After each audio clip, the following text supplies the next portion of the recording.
August 7th, 1943, 021, 4 hours. In the black silence before dawn, the first wave of United States Marines slipped ashore on a strip of beach that would forever echo in history.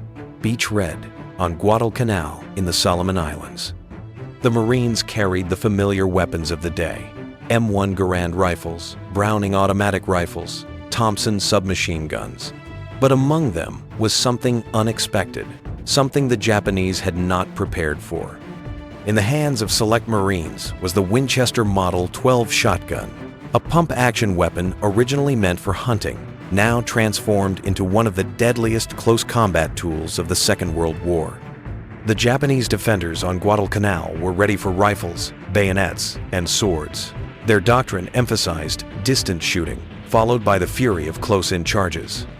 What they were not ready for was the brutal efficiency of the American shotgun, a weapon that could unleash death as fast as a Marine could pump the action. Each shell carried 9 .33 caliber pellets of double buckshot. A Marine firing 6 rounds in 3 seconds could hurl 54 projectiles into the darkness, far more devastating than any bolt-action Arisaka rifle. For the 2,200 Japanese defenders, this was a nightmare they had never imagined. And yet, the shotgun's reputation wasn't born here. The Germans had tried to have it banned back in World War I, calling it inhumane and threatening to execute any American caught with one. Washington's response was blunt. If a single American was harmed for carrying a shotgun, reprisals would follow.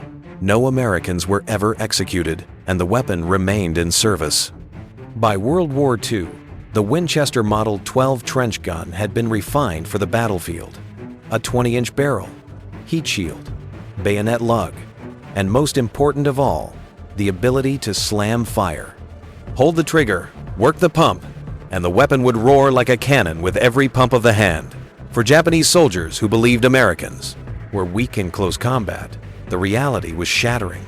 Early victories in China, Singapore, and the Philippines had convinced them that spirit and the blade would triumph. But on Guadalcanal, when they clashed with shotgun-armed Marines, that illusion died. The first real test came just 2 weeks later, during the Battle of the Tanaru River on August 21, 1944.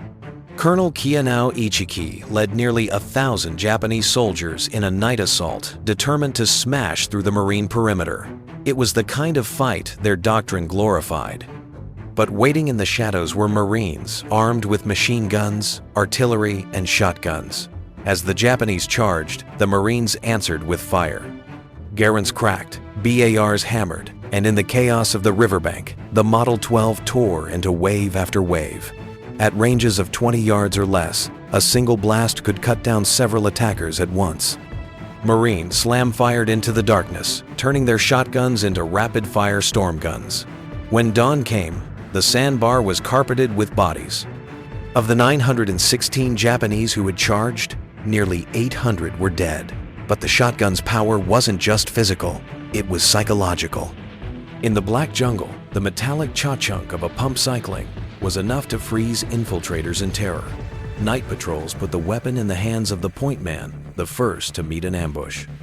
In defensive lines, Marines sat in silence, waiting, shotguns leveled. When Japanese soldiers crawled forward with grenades and bayonets, one blast ended the attack before it began. Through 1943 and 1944, its reputation only grew. On New Georgia, point men carried it to break ambushes. On Saipan, it helped stop the largest banzai charge of the war. At Iwo Jima and Okinawa, it became the heart of the infamous blowtorch and corkscrew tactics, flamethrowers for fire, demolition charges to seal caves, and the shotgun for the final, devastating close. Marines even developed skip shooting, bouncing buckshot off walls to kill enemies hiding around corners.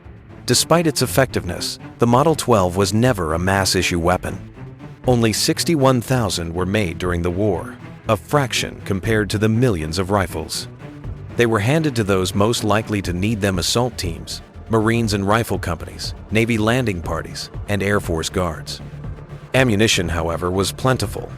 Buckshot, slugs, even light shot for clearing brush. For the Marines who carried them, the shotgun inspired confidence. They knew that if the Japanese came close, they had the ultimate answer. The Japanese tried bamboo and wooden body armor, but it was clumsy and useless. Their only true defense was to avoid close range altogether, a problem, since their very doctrine relied on it. The Model 12 story is also a story of adaptation. Where other armies clung to tradition, the Marines experimented, innovated, and passed along battlefield tactics born in the jungles, caves, and night fights of the Pacific. By the war's end, the Winchester Model 12 had carved out a fearsome reputation. It was never the main weapon of the war, but in the brutal, close-quarters fighting of the Pacific, it was irreplaceable. From Guadalcanal to Okinawa, it shattered Japanese tactical assumptions and rewrote the rules of close combat. And its legacy didn't end in 1945. The Model 12 saw service in Korea, where it once again proved its worth in night fighting. In Vietnam, it became the weapon of choice for jungle patrols and tunnel combat, echoes of cave-clearing days in the Pacific. Its spirit lives on even today, in the philosophy of overwhelming firepower at close range, seen in everything from military shotguns to the A-10 Warthog and the AC-130 gunship. For the Japanese soldiers who faced it, the Winchester Model 12 was more than a gun.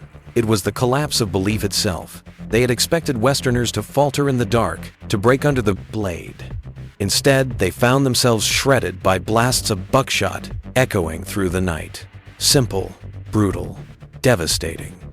The Winchester Model 12 earned its place in history not as the most common weapon of World War II, but as one of the most feared,